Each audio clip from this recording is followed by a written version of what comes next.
Well, hello everybody. If you're watching on Facebook or the In Pit Lane YouTube channel, this is a thing we call Full Course Yellow. It's just a get-together we have every Thursday night where we talk about all things motorsport and other things. It's the show we have when we're not having a show. Obviously, at the moment, In Pit Lane not on the air right now, and we don't know when we're coming back because we don't know when the studio is going to be open. We don't know. We don't know what's happening tomorrow, basically. In fact, we don't even know what's happening for the rest of the show. So keep tuning in. Anything could and probably will happen.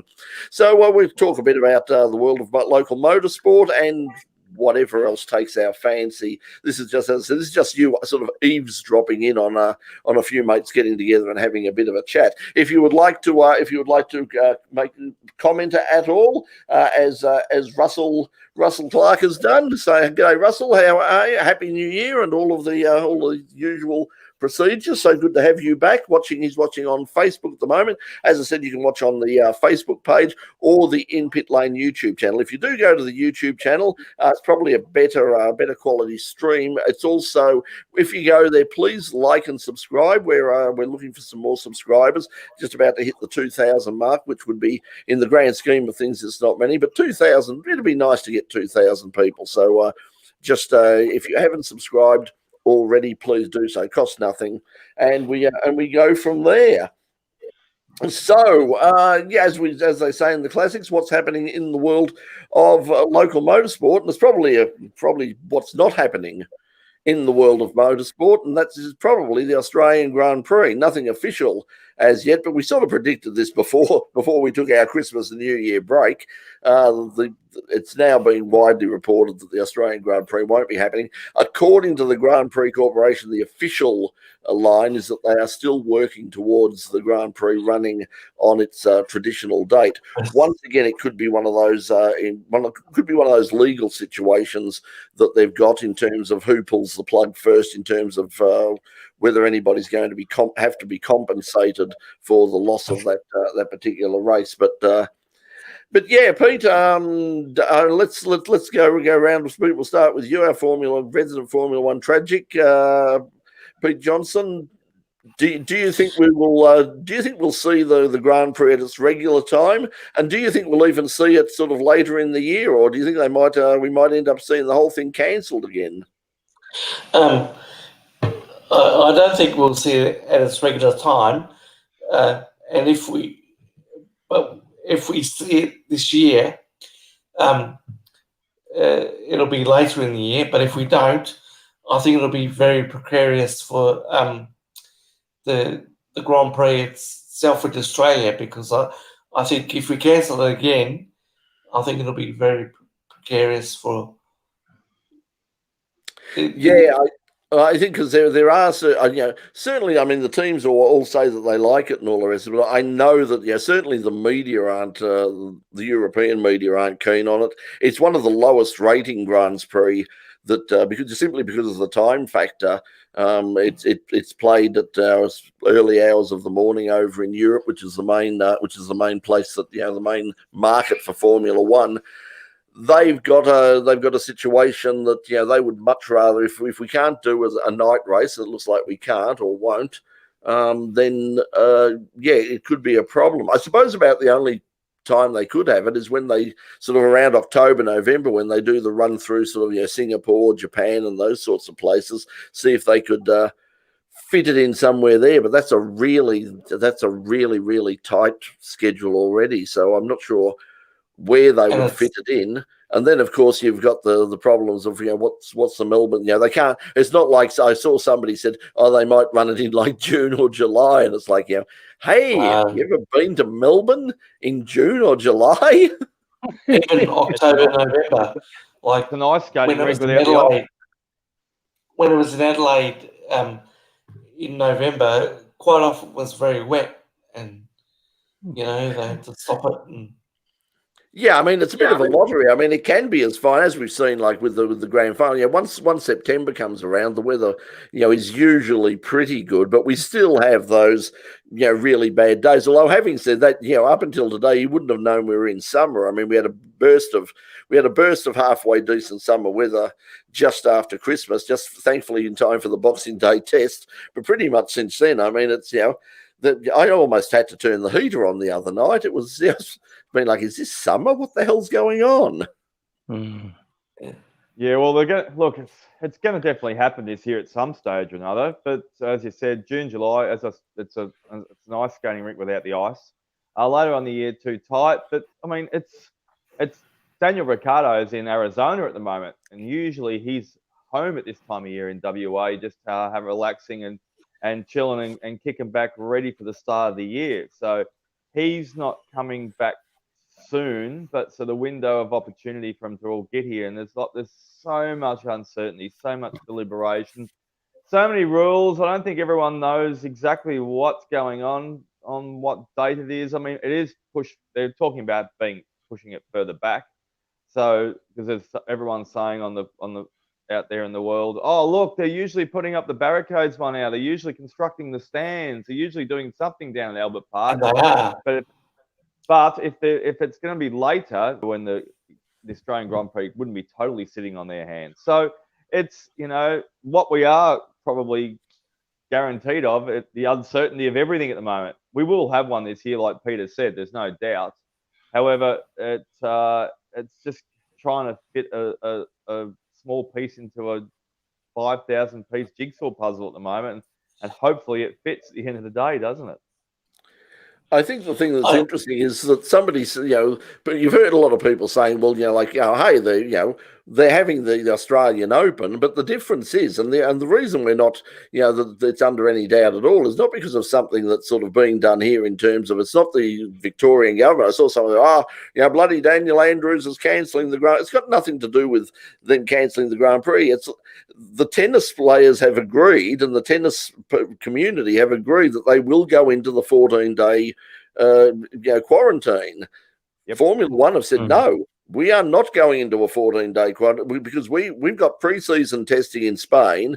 We are going to we're going to leave Spain. We're going to put the gear on the planes. They're going to fly into Melbourne, and then we're going to fly into Melbourne, and then as soon as the race is finished, we're flying out again. We don't need to mix with anybody, so it'll be safe. But gee, it's a big risk. As I said the last time we were on, you only need one person, one sort of team member from somewhere, or one member of the media, or to turn around and say, well, I've come all this way, and Auntie Glad's just down the road in Doncaster. And suddenly bang, it opens up that's again. The thing. Can everyone be vaccinated by the end of the year when they want to have it? So if everyone's had their 2 shots, whatever, how many weeks apart, well, they can let them in the door, can't they? Well, we hope so. I think that's the thing. Paul is saying that Albert Park usually starts the build just after Australia Day, which sounds about right.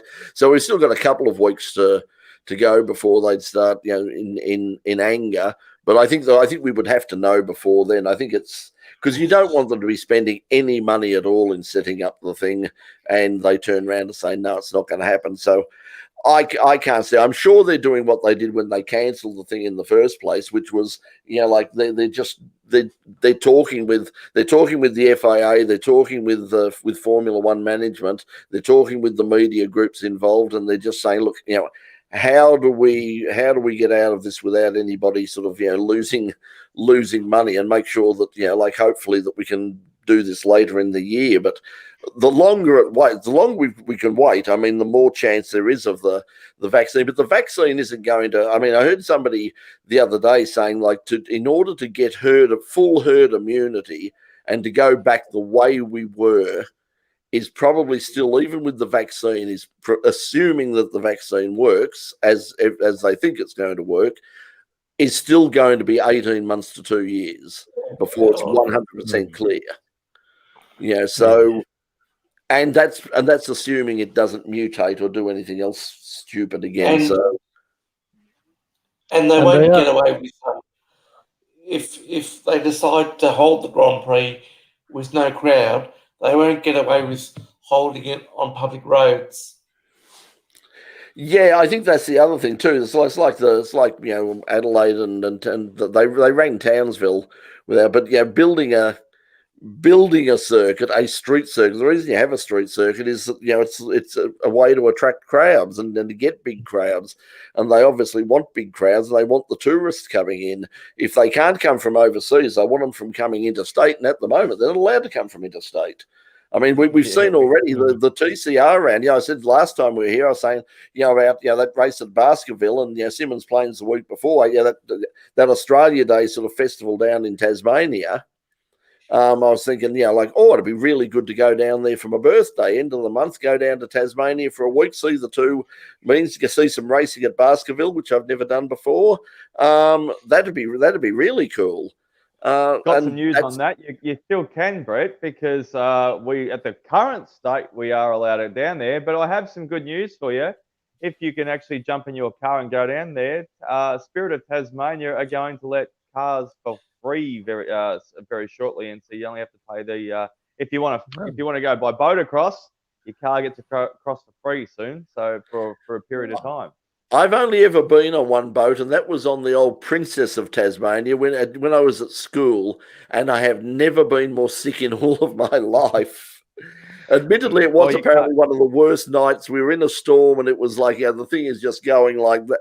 But at the moment, as we were saying before we started, I can't even get in and out of a car at the moment with my back, so that's not going to happen anyway. But it'd be a real shame if they had to. They're talking about trying to set up a bubble, possibly up at Winton, so that at least the New South Wales competitors, and there's not that many of them. I think in Trans Am and TA2, and there's obviously a lot of New South Wales and Queensland competitors, but for TCR and S5000, I think they're pretty safe. So it might still. I really hope it does go ahead because it's a great idea. I think it has the potential to be a real sort of pre-season tradition. It's one of those things a bit like the 12-hour that sort of that'll be the thing that kicks off things. Speaking of things that kick off, something that was cancelled this year, of course, we know that apart from the Boxing Day, Test Boxing Day is usually big night of speedway out at Avalon Raceway with the sprint cars, and as Paul is saying, they got back. They finally got back on Saturday night. Limited crowd numbers. Crowd kept separate from pit crews. No crowd visiting the pits at the end of the night. Warrnambool also had a meeting as well. So we're saying it was worth the 3-hour drive each way to get a speedway fix. Closer to home for some of us is, I believe, Druin Nyora have a meeting coming up in a couple of weeks' time. I think January the 16th. Shane put something up about it. So at the moment, once again, it was one of those things that if I can actually walk, to and from my car and hop into it, I would certainly consider going down, even if just to watch, let alone, the possibility of going down and doing some coverage of it, even a live. We could even technically do a live stream from there because if they would allow us, because last time I checked when we were down there, the signal was actually pretty good because we did do some streaming. We just from my phone. Before just we did weather played a part though. Just Brett, at the end of the night, the live stream was good. And transmission was good. Just so was the weather at the end of the night too. We got bucketed down on. Yeah, it certainly hit hard. I mean, the fact that they got any meeting out of there at all was fantastic. And as I said, as we said on the last time we were here, I said to Stuart, he was talking about sort of like the last time he went to Nyora, and they've done so much work out there. It's a tiny little track, but it's really great racing. The facilities were really good, real family atmosphere. So let's keep our fingers crossed. I mean, because we had what today was only there was only the one case in Victoria. No, zero today. Zero today, was it? Okay, so that's good. I mean, it looks like they, as long as they keep it in the bubble and they know where all the cases are coming from and they can stop it from spreading. You went to the Boxing Day test. Fortunately, on the first day, I think the second day was the one that you had to worry about, but there's nothing resulted out of that yet so far. So. Yeah, well, as I said before, before we came on to all of the a lot of the places that are the hot spots are places that I normally go to. I mean, as we said, the pub, our after show pub, at the Lion at Melbourne Central. That's one of the hot spots. Is it? Yeah, it's one of the hot spots. Oh. Springvale Plaza, the shopping centre at Springvale, which I spend a lot of time at. I do most of my shopping at Springvale. I've been there a lot, and I had to check on the dates to make sure that I wasn't there on that day. Because as I said, I go there a lot to do a lot of my shopping there and a lot of eating there as well. Because great place, of course, for Vietnamese food and for supplies and all the rest of it. So as you can see, Paul's put up the details of Nyora open standard saloons, lady standard saloons, and sports sedans. So our mate Jack might be having a run out there as well. So hopefully, as I said, depending on how the back sort of pulls up over the next 2 weeks, I wouldn't mind just going and playing spectator if necessary, because I'm not sure about. At the moment, I think I'm a long, long way off being able to pack gear into the car and carry tripods and cameras around. That's for sure. You can't even lift a fry pan at the moment. Could I get the Black Panther out, Brett? We could take that for a run down there. You never know. Yeah, we'll see what happens. I'll contact them, and I mean, the main thing is I need to be quiet. I mean, that's what the doctor said. He said, just stop doing things. Just go, stay at home, watch the cricket, be happy with that. Just go stir crazy mentally instead. You need to be locked down again. Yeah, well, it is. It's like Shane's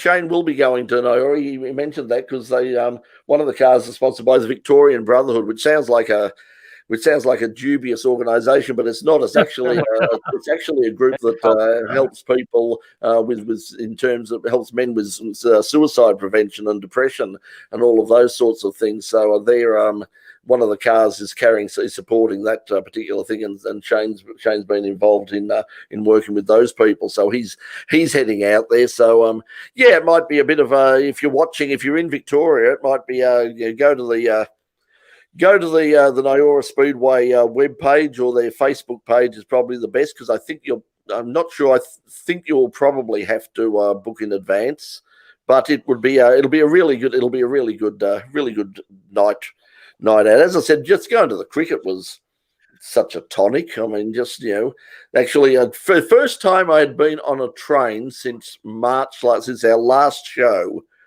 in the studio, which was March last year. That was the last time I'd been on public transport. And it was quite weird. And the problem is, of course, my damn Mikey card didn't work. I get up, Boxing Day, walk in, but then the card keeps getting, and guys, oh no, you can't use that anymore. It's you've got to use it within 6 months, or otherwise it. Yeah, so it was cancelled. So I had to, and I had money still on it. I don't know how much money I had, but I certainly had enough. So I had to go and buy a new damn Mikey card and put money on it so I could get in and out.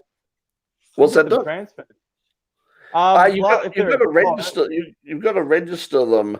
There's the details. If you want to go to the Facebook page, the Nyora Speedway Facebook page. Thanks, Paul. Thanks, Paul. Yes, they're the details. They are the details there. If you're in Victoria, anywhere on the eastern side of Victoria, and you want to, it's not that far down. It's about from Dandenong. It's about an hour or so, a bit over an hour. Just to head down there. It's not quite not as far on the way down to Phillip Island. So just it would be real. Take a picnic lunch and have a good day. It'll be terrific. Good night. Speaking of Phillip Island, I think the Phillip Island Racing Club's looking for a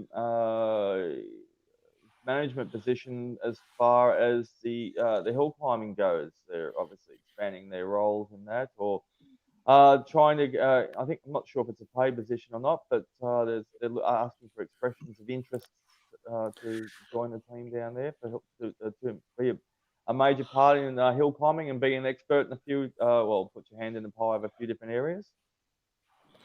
Yeah, they've been running around to the Victorian Hill Climb Championship for on and off for a while now. They didn't this year or last year, of course, But they've run meetings both at the track at Phillip Island, and also they've run stuff at Broadford as well.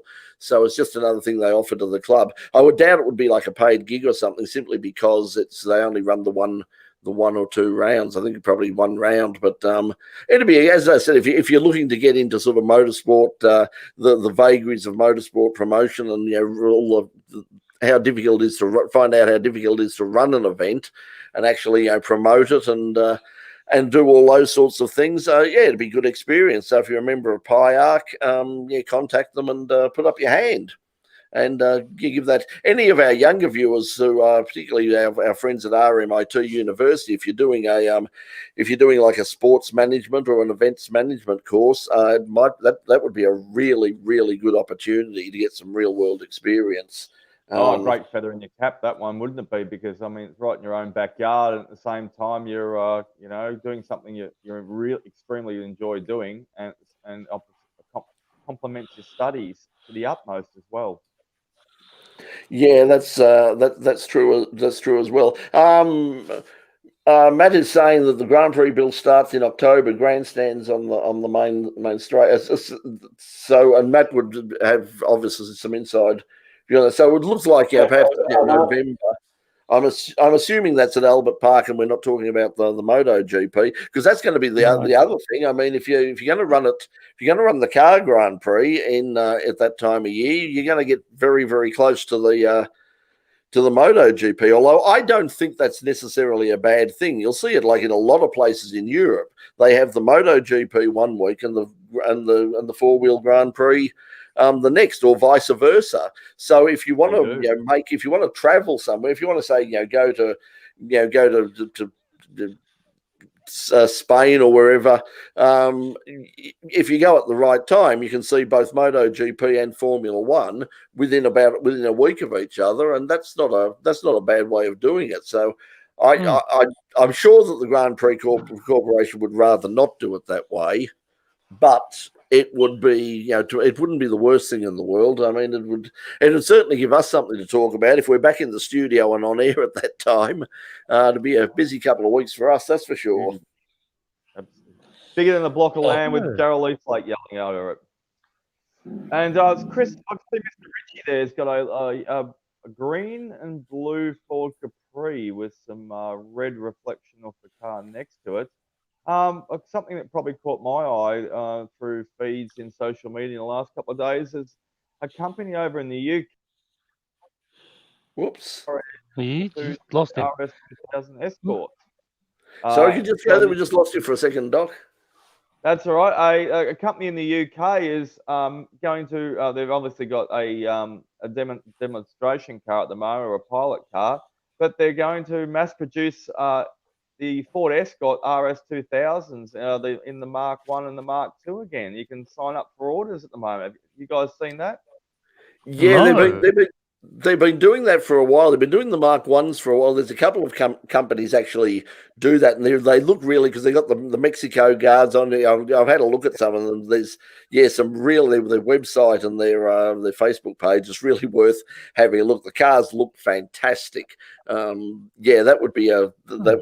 They're doing that. I think it says something about the blandness of modern car design. Is so many people are going back and looking at at cars, like somebody said to me just recently, if you won the Tats Life, you won the third, what car would you buy? And it's like, it's probably the one, if I could find one, would be the one that's similar to the one sitting behind Chris at the moment. It'd be a sort of an early 70s Mark 1 Capri. Yeah, believe it or not, that's green all over that car. I think the green got a bit of a, I don't know, had a funny effect with the chroma key. Yes, it will have. Yes, that's you've got the green screen, so it's keying it out a little bit. So that would be the reason why. And location, is that a Denellan's ute next to it there, Chris, by any chance? It might have been at one stage in its life, but no, that was at a show and shine for Ford cars. So it wasn't at a. It might have been a Denellan's car too. I don't know. Yeah, I'm not. I'm not Yeah. sure about that. But once again, that's obviously a drag car, and in terms of drag racing, the news is that Yes, it the is. sale has gone through for Intake. Heathcote Park Dragway, and they're starting to work on that, as we speak, and hopefully getting that up and running. The interesting thing is that they have that has been announced that they will be auspiced. They'll sign under the auspices of 400 Thunder and not Andra.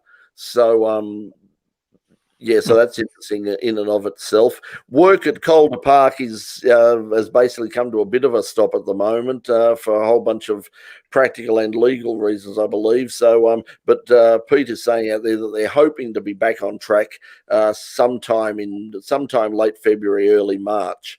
There's just some work that hasn't quite been finished yet, and they also need to just be able to to make it viable for them financially to be able to go in there and bring in the sort of numbers that they need, both in competitors and spectators, to make it pay. Because the deal is that Calder Park drag racing doesn't, it's not Calder Park that are running it. They hire Calder Park, and they're not going to get a discount, I wouldn't think, despite what's happening at the moment. So I think that's one of the things that they're just hanging off on. And I know that it must be very frustrating because like if you go to the website, it's all their Facebook page. It's just when's the drag starting and when's the drag starting? Are we there yet? Are we there yet? It's like guys, no. When it happens, it'll happen, and you will be the first to know. I'm sure that they will put it on their Facebook page. I'm sure that we will certainly tell you about it. When it happens, it'll happen. But at the moment, until you hear otherwise, it's not happening. Someone put some social media post up in this week. They must have one of the gates must have been accidentally left open, and they went into the Thunderdome and put up some pictures this week throughout the Thunderdome. I saw that. It was a mess. Yeah, I mean, and it's actually look, I can't remember. It's quite graphic, but at the same time, it does have an artistic element to it where it stands. I mean, because there's trees that are growing through where the seats are, and it's real end of the world. It's real end of the world stuff. It's Mark Walker did some stuff. They went and I think it was when the Kelly boys went out there with the Nissans and they did some filming out there. And I think they had a drone on duty at the time, and Mark was there with his camera and got sort of a hole there. And there was another guy who this guy's just literally basically broken in. And I think it's pretty easy to get into the state of that part of the track. But they sent the drone around there, and it's really sad. But I mean, it's not. Some people say, well, is it going to get back up and running again? No, it's never going to get back up and running again. They would have to basically rebuild it from scratch. Yeah, it's going to be demolished completely. It's actually easy to demolish it from scratch, then start all over again. It would be. For sure. How long has it been since anyone raced on it? 90. Yeah, they've run a few. They've run a few things on. The drifters have used it quite a bit. That was the last time I was out there. Was for a drift round over the far side, away from the track. They actually, the drifters ran sort of a bit on the old pit lane and the main straight.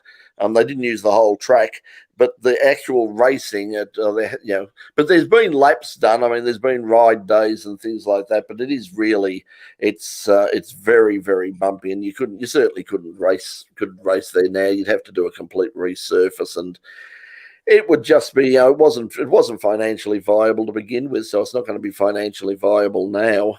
Unfortunately, it'd be lovely if they could just, if they could use the basis of it to build a proper speedway, like a dirt track speedway. I think that would be a winner. Something that's a bit closer to Melbourne than Avalon is, and that had like some fairly good facilities, because they always get good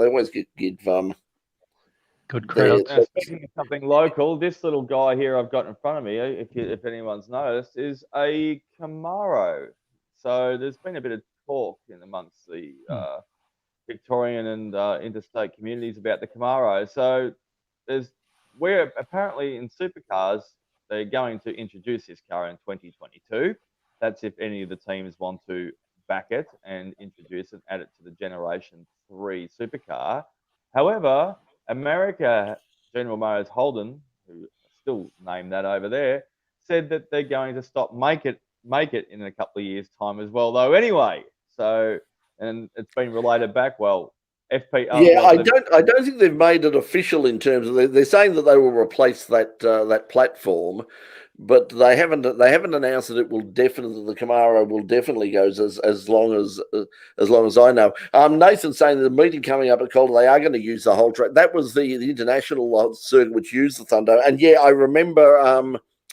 The year before last, they had the 24-hour Lemons race for the cheap cars out there. Although they did have some chicanes built in there and some spots on the track where you basically couldn't drive up too high or anything like that. But yeah, they used the whole international circuit, which was quite a challenge. I had the good fortune of driving that whole circuit. When it was in the time when they had the World Touring Car Championship out there. And yeah, it was a wild ride around there. Even then, it was a fabulous thing to drive. Didn't make for good racing, didn't make for good spectating as well. But it was pretty amazing. Sort of coming off the flat circuit, the national circuit, on off camber tight turn, which we sort of saw with the a couple of years ago with Formula SAU. They use that little bit. They use that return road for one of the tracks for Formula SAU. But you go over there and then go around the dome and then come off another reverse camber off back onto the thing again. It's on YouTube. If you do a search for Calder Park WTCC, you'll see that whole track being used, and it was pretty spectacular. I remember standing there when they had a sort of a rundown meeting, and they had I remember seeing Brian Thompson's twin turbo Mercedes sports sedan sort of rumbling around there at high speed. That was pretty. That's still in my memory. It looked and sounded fantastic. But especially the echo you get it colder from some of the sound mountains as well too. Paul Saul's doing out the Aaron Noonan's podcast. Spent an hour talking about the NASCAR the NASCAR racing. The frustrating thing is, I have got like in my garage, I have got hours and hours and hours of raw footage from the Thunderdome. We covered every meeting out there at the time, and we filmed an awful lot of stuff. But as I said, I think I said this one other time. It's all in sort of various strange formats that I can't play, and what condition it's in, I've got no idea. But we used to do a lot of filming. That was fantastic over the summer because you'd go out to Calder, you'd have drags one week, then there'd be a gap of a week, and then the next week you'd have the Thunderdome. So over the Christmas New Year period, you just have we were out at Calder every second week, either covering the drags or covering the dome. If you want to borrow 11 or a 12 mil socket from Brett, he's got plenty of them. But if we can't find a 10 or a 13 at the moment, because we were doing some repairs on Brett's car a couple of weeks ago, and every socket you can find except the one you want. Well, that's the thing. I mean, the 10 the normal way, isn't it? Yeah, that's it. The 10 mil is famous, isn't it, for going missing? I mean, I probably got half a dozen. In fact, I know that I actually bought one because I couldn't find one. And I went down to and thought, damn, I'll just go buy one. And I bought one and brought it back, and now that's gone as well. So, yeah. They'll all come out. They'll all appear. They'll all be down at Calder Park, and they'll come out of the bitumen one day. Hilarious. Anyway. But anything else that we want to chat about before we? Yeah, well, it was just on the supercars, Ron. As I said, there's a few things going on there. So we're all waiting for some of the worst kept secrets on the off season to slowly bubble to the surface on how many cars are going to be in the category, which obviously no one's going to release direct because they all voted no. We've also got some major sponsorship deals are going to be announced maybe by the end of the week for probably the Erebus team and also for the Kelly Racing team. So have a look up your local, pinch some Wi-Fi, whether it be home or if it's out down the local Macca's or at your shopping centre if you dare at the moment. It's pretty safe. We're told to go to the shopping centre, but yeah, have a look, and you never know. There might be a few surprises, but it's pretty almost down pat who's sponsoring who in the supercars procession that will be kicking off soon. It's not that far away before you know it. Yeah, of course they announced Tickford announced they actually announced it the other day, but it was embargoed until this morning that Lee Holdsworth obviously isn't going to be with them anymore because they couldn't get that other wreck, which I think is such a shame. You've got a team that wants to wants to run a car. You've got a driver who wants to run a car and is probably bringing money enough to run a car. And they're saying no, and it's the same deal with sort of with Tom Randall and a few others that put up their hand, Matthew White Racing, and a few others who put up their hand and say, we would like to join the main game, but at the moment they've got two wrecks on there's two wrecks on the bench. There's not just one; there's two wrecks they've got sitting on the bench there at the moment. That was a participant in the series a couple of years ago until someone through financial hardship or logistically it didn't suit them or money they couldn't provide the funds for, so they sold them or gave them back to obviously the governing body. Now you can't get your hands on them. Well, as we said the last time around, I mean, we want to. They want to keep the numbers down as low because obviously the more wrecks that are out there, the more slices of the pie you've got, the smaller the slices are going to be. So that's why they're keeping people out there. But they also need to realise they're putting on a show, and at the moment, I mean, I just don't think there's enough cars there to put. It's not critical numbers or anything, but I'd like to see a few more cars and a few more teams just to give us something, some new drivers and some new teams to talk about. So that would be that would be good. But obviously, of course, if that's the other piece of news, that if the Grand Prix does get postponed, then we will have a round at Sandown, and they're saying it will probably take place on the same weekend that the Grand Prix was going to happen. Which and I assume that the Phillip Island Historic will also take place the week before, as per usual. So you'll have a couple of big meetings in Victoria with Phillip Island, and hopefully we'll be down for that one, depending on what happens over the next few weeks. And over at Sandown, of course, we won't be able to get anywhere near because we can't take cameras in, and basically no, thou shalt not enter. But yeah, that's a couple of things that are coming up. Paul's got an emergency 10mm socket available from Kincraft. I'll have to have a look at that. An emergency and a 10 there. I haven't seen that, but yes, I'll check that. I'll check that out. Thanks, Paul. Because I think we all need like in case of emergency break glass. It comes chained to a spare wheel. I think it turned out, Paul. Thanks for the insurance policy, but it turned out it wasn't the socket that we needed in the end. It would have fitted, but we needed the spanner because it wouldn't go over the bolt that was fastened to on top, so the socket wouldn't have actually fitted. So hilarious, but the moral to the story is Brett now. I won't go into details. Brett now can listen to the ABC cricket in his car if he wants to sit out in his car, just out in his driveway. Yes, that has been very much because all I could listen to was the only thing I could pick up without the antenna was bloody Triple M, and there's only so much sort of, Guns N' Roses and Cold Chisel you can listen to at HPDC. I like all those bands, all the rest of it, but every time I turned on, it was like it was almost like a drinking game.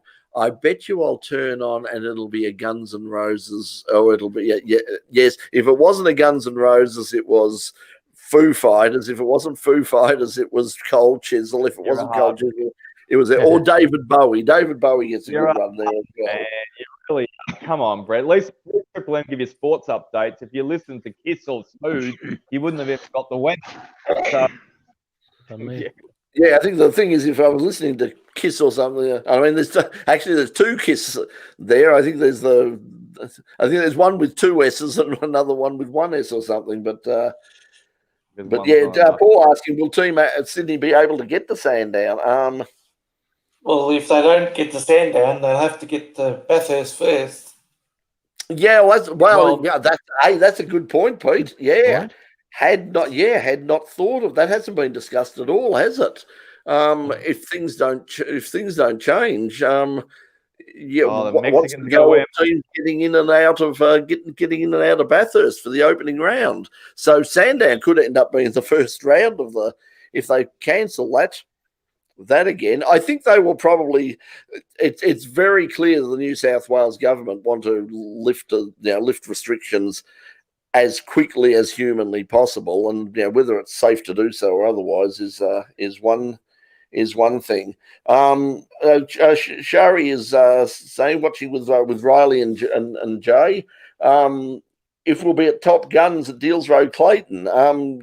Yeah, look, we'll have to find out. As I said, unfortunately, at the moment, I can't go anywhere. I'm basically stuck in this chair, quite literally, and so I'm not going anywhere at the moment. But hopefully, in the next When few is it, weeks. Charlie? We could throw a camera around, and we did some we added some commentary onto it afterwards. So yeah, give us throw.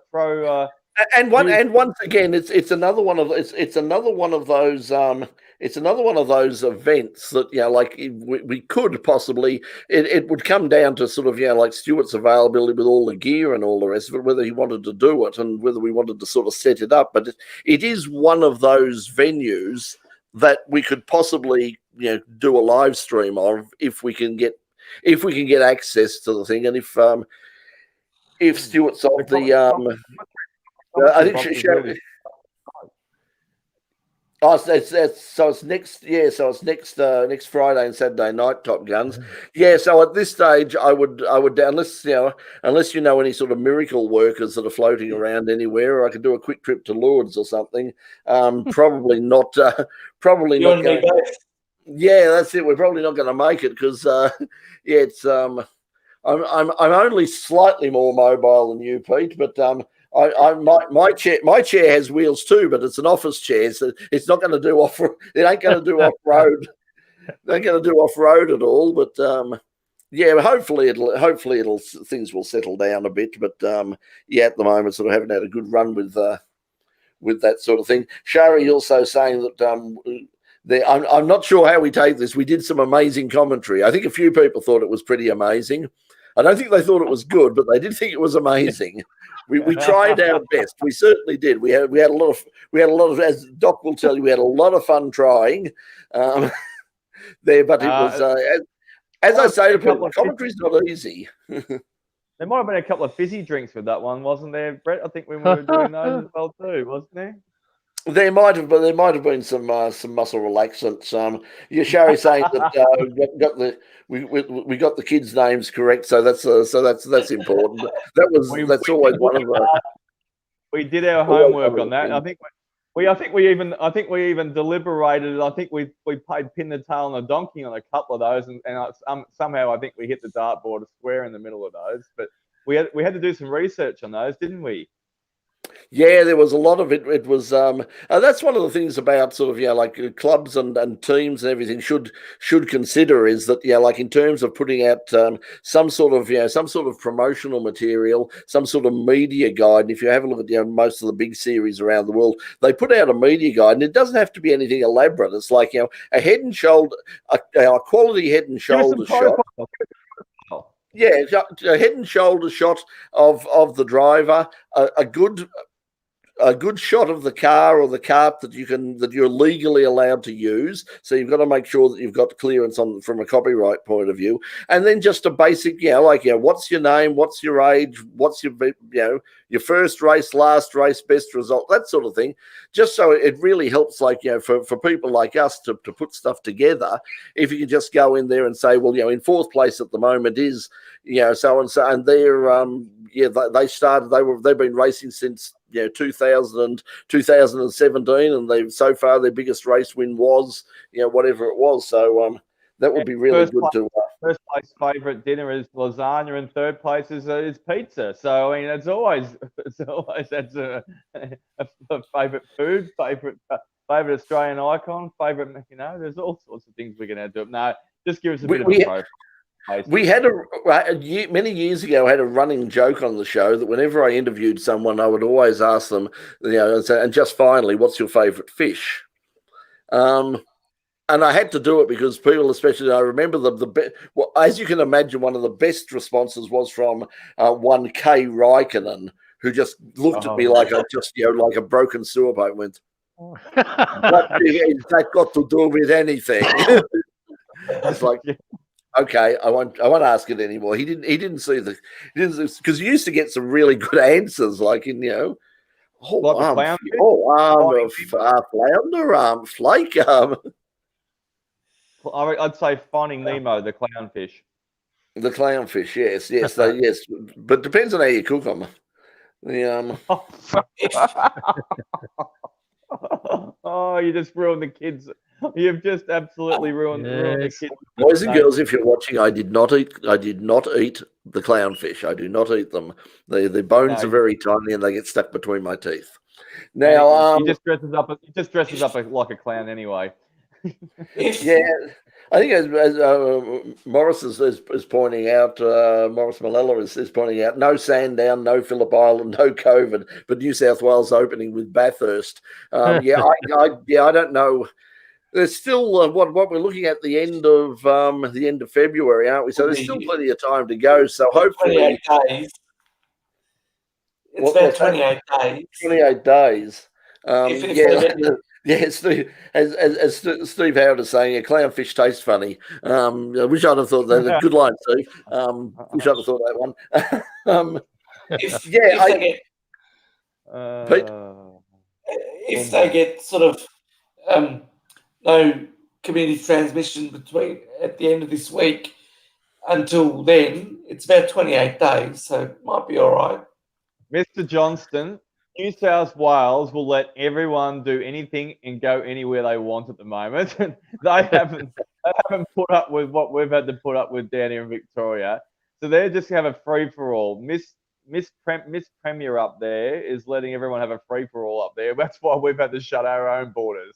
So but that's going to be the problem. It's going to be like the problem they've got at the moment with the cricket. And the Indian team are saying that, and this is why staging this match in Sydney is insane, because the Queensland are quite rightly saying you can't just come straight out of New South Wales and come up to Brisbane, and the Indian team are saying, well, basically what Formula One are saying. We're saying we are not going up. If we've got to be locked in our hotel rooms again, we're not coming. Now, if they'd have moved them, if they'd have swapped them around, if they'd run Brisbane now and then Sydney, it wouldn't have been that problem. That's the same scale of problem.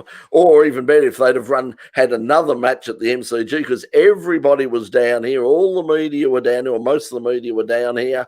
All the equipment was down here. The teams were down here. We've got sort of limited, fairly reasonable access to being able to wander around. We can go to restaurants and all the rest of it if we get careful, and we can also have crowds.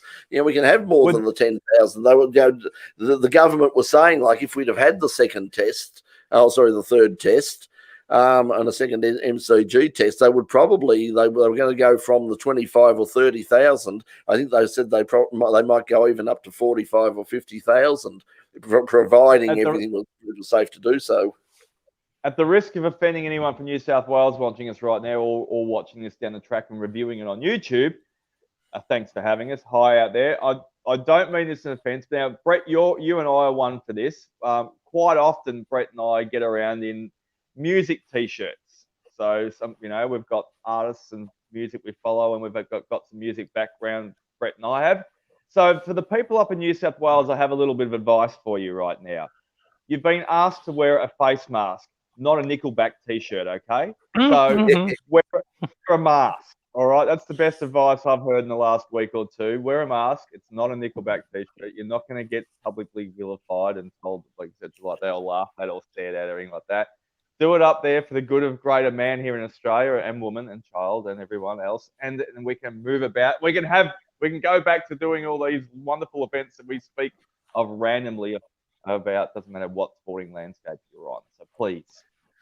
I think the thing up in the one thing that makes it difficult now, like compared with say Victoria and Tasmania, is of course the size of the place. I mean, some people are saying in New South Wales quite rightly that look, we're half the size of we're almost half the size of bloody Europe. I mean, you could fit about 20 countries into New South Wales. So, like, why shut the whole state down, or why shut everything down, and why shut, like even the Sydney metro area is huge. I mean, if you have a look at it, and you have a look at what constitutes the Sydney metro area, you do go out as far as sort of Bathurst and Orange and all the rest of it. And I think it's somebody said that Orange, they didn't nearby Orange have cases.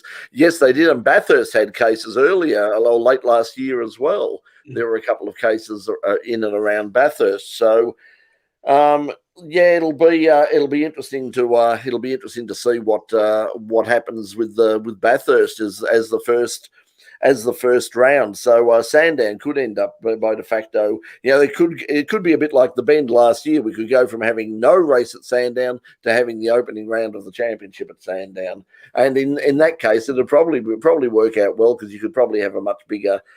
Even if there are no restrictions up there, you'll probably have a bigger audience, because I don't think they're going to get the sort of crowd to Bathurst that they think they're going to get. People will go for the 500 or for the 1,000 because it's part of the tradition and all that. I don't think that they will get as big a crowd just if it's not for the 12-hour, if it's not for the 1,000, if it's just a standard round of the supercars at Bathurst. I don't think they'll get the huge crowd they think they're getting, because it is it's a bit of a long haul to go out there. They'll get more at Sandown. They'll get if they that's what I would say.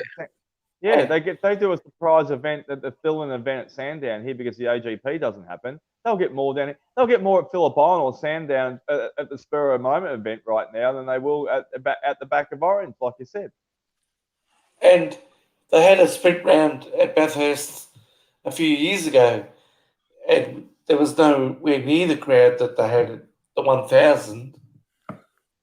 The other thing is, too, a lot of people are going to be struggling too with a few dollars. I mean, we haven't recovered economically yet at the moment as well, though. Too, it's still there's a lot of people that are still hamstrung on employment and goals and what they want to, where they want to be and what they want to do in life. So without rambling on about too much, there's a couple of 100,000 people just in each state still that are getting subsidised by the government at the moment, and it's all going to taper off by the end of March, remember, next year. So, look, employment's getting really good. There's a lot more jobs advertised than there would be this time last year, but that's because obviously everything's coming back to life.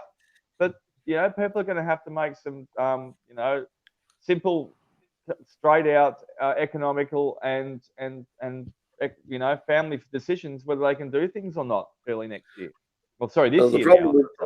Problem with a lot of those jobs coming back is so there have been quite a lot of companies who are doing the wrong thing and who are taking advantage of this situation to basically, they laid off their staff under the old agreements, and they're bringing people back under new agreements for which they're getting paid an awful lot less.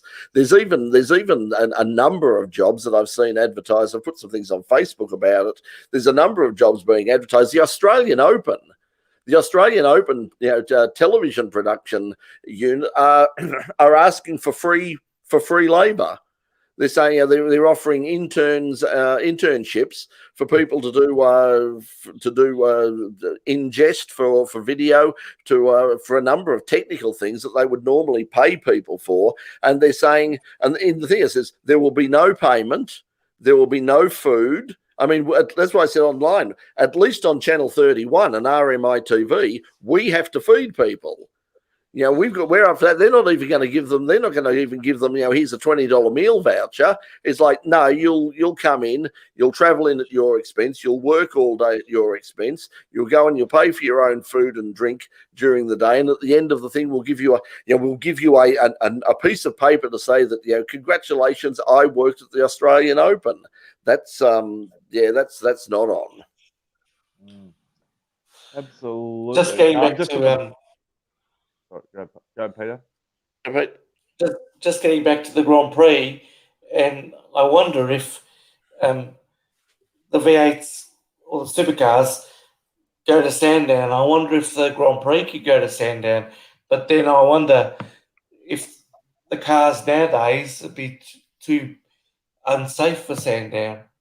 I don't think. Oh, It's got, yeah, I I don't think mean, it's not rated high. It's got to have the right rating as well too. Sandown has. yeah, I mean, even the Bend is and Sydney Motorsport Park. There are only two level two, and we need level one. And level one is there's not a massive amount that needs to be done. I just see them talking about the Bend. They could actually, it would cost a bit of money, but they could, the Bend in particular could be brought up to level one specifications. But it's not just the track itself. There's a whole bunch of other facilities that have got to be, like corporate facilities, media facilities, the size of the garages. There's a whole bunch of things in order to get that level one Grand Prix accreditation. They'd have to do an awful lot of work, and if they're going to spend that sort of money, they would need to get a long, like quite a long contract.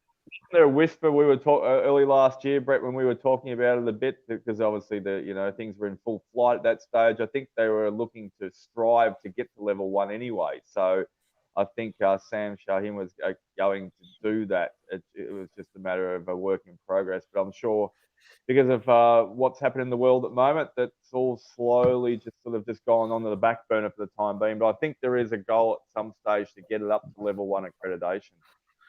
Well, the thing is, what Sam says he's going to do and what Sam actually does is sometimes two very different things. I'm sure in the back of his mind, there's no point in making, if you're not going to have a Grand Prix, there's no point in having it there. And the only two things you can have that you can't have now, basically, is like if you're not going to run a Formula One Grand Prix, you could run, for instance, the World Endurance Championship. But as we saw at Sandown when they came out here many, many years ago, that's not going to get the sort of crowds. Even the American Le Mans series, when it ran on the streets of Adelaide, we were there, and the crowd for the race itself was okay. But the big crowd, the only reason that they got the big numbers that they did was towards the end of the night, it was New Year's Eve, is everybody came in for the free rock concerts with In Excess and the Living End and those sort of people. And that's what started to happen at the Grand Prix in Melbourne. There were coming in and see. I'll never forget. We did in the days when we could do these, when they actually used to have like biggish launches for the Grand Prix. The Grand Prix, the launch for the Grand Prix started off like Cirque du Soleil and all this and a mariachi band, and then got smaller and smaller and smaller. And I remember at one stage we went out and covered the launch one year. It was at a place at Albert Park by the lake, and somebody who was from the Grand Prix Corporation, I don't think it was Andrew, I think it was his predecessor, but somebody came out and said, and we've got exciting news for all the young people out there, because at the end of the race there will be a concert from rock and roll legends Kiss, and the RMITV students who were with me filming at the time looked at each other and went, "Who the F are Kiss?" And that was at least 10 years ago. So yeah. Well, I used to see on a Sunday. People in whoever the band was going to perform that night, in their t-shirts, they couldn't have cared less about what was happening on the track. They were just there because they got a free ticket to go to the concert that night. Yeah, I know people. The last guy. I mean, it was really good to have there. That was the thing with the race of 1,000 years, and as I keep saying, far and away the best run race meeting I've ever been to in Australia. Just the atmosphere and the way it was run, and just a lot of people, because it's the 10th year or 20th year anniversary. Last New Year's Eve, it was it was a fantastic meeting. It was so friendly. It was just lots of special memories for me. It was just a fabulous weekend. But there were lots of people. There were people who didn't even know there was a race on. We hopped into a taxi at one stage, Melissa and I, and we drove to the train. And they said, the driver said, "Well, what's happening? What's happening is the Grand Prix not back, is it?" We went, "No, it's the American Le Mans series." He went, "It's the what?" They had no idea that it was actually it was happening. And yeah, for the race itself, the crowds and the grounds, it was very modest. But towards the end of the day, a lot of people went, "Oh, well, we might as well go a couple of hours early and watch the end of this race thing." So at the end of the night, there was actually quite a lot of people there. But they were basically there for the fireworks and the party, and it was a good party. It was a very, very good party.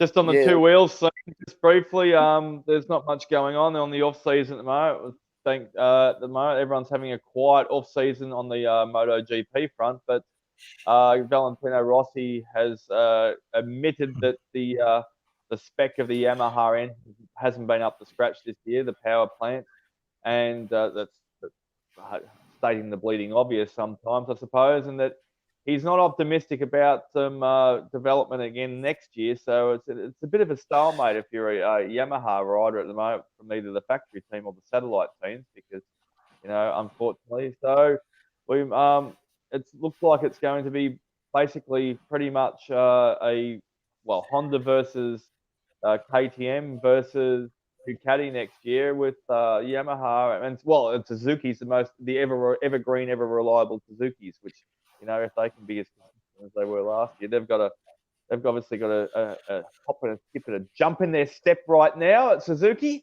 win the championship on one of the toughest years to be able to do it. So not a good year to be a Yamaha fan next year. But other than that, there's not really much news coming out of that.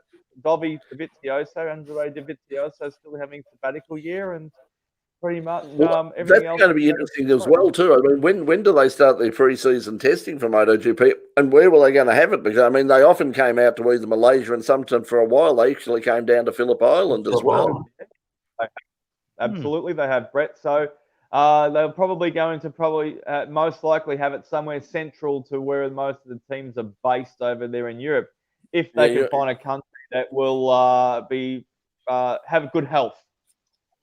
Yeah, well, I think Spain is obviously, because Dorna, of course, the Spanish. So Spain is the sort of the centre of motorcycle racing. They have a number of Grand Prix there, so I imagine it would be Spain, and that would be the logical place to have it. At least with the MotoGP, no one has to make a decision on the local situation until later in the year. And as you say, hopefully by that time things will settle down to the point where we can have some degree of normality again. I know that's what they're saying for Le Mans as well. They're saying, look, we are ploughing on as basically and believing that everything will, by that time everything will be much, much closer to normal than there. As Paul's saying, I was going to also say this: Ollie Bayliss, son of Troy Bayliss, is going to be up with the superbikes, and the superbikes, of course, are running in a few weeks' time down at Phillip Island as part of a 2+4 meeting, an old-fashioned 2+4 like we used to have at Sandown every year. So that'll be a good weekend as well, with the TCR and a few other things. So that's coming up in a couple of weeks' time as well in February. So there's a few things happening, and we'll keep you informed about it. We'll discuss things here.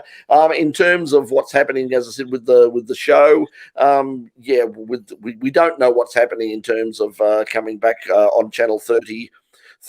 They would certainly like us to come back, and we would love to come back, but at the moment, obviously, we don't have a studio. And if we can find a place, I'm looking for somewhere that's central in Melbourne that we could possibly set something up on a temporary basis. That's sort of feasible. I don't know how the hell we pay for it, but it is technically feasible. So, where there's a will, there's a way, as we've proven over the years, because it will be, if we get through to April, it will in fact be officially our 25th year on air. So, all up. So that would be very good to be able to get to that situation and say that.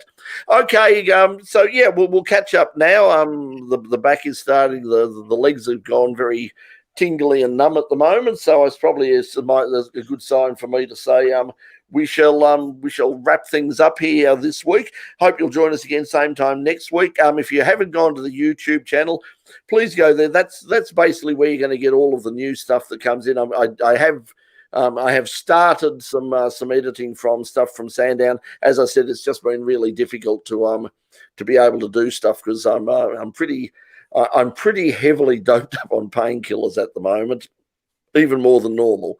So so that makes life a little bit very difficult. About 10 times more normal than what the everyday person has, because it's usually so double that.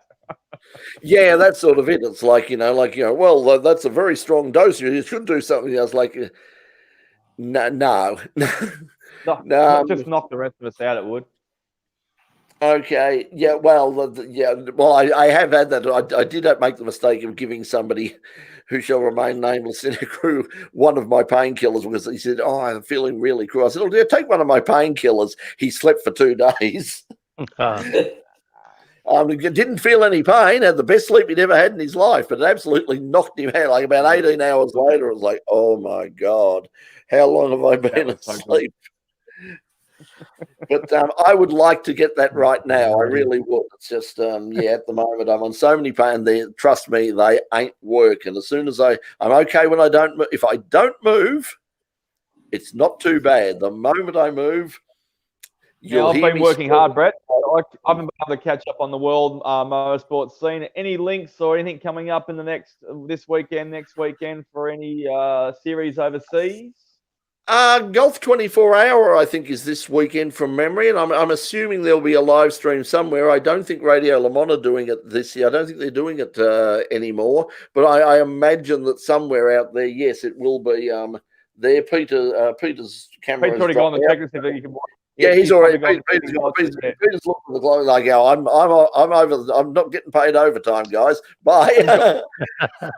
I'm gone. I'm going to see if the golf series is on. Yep.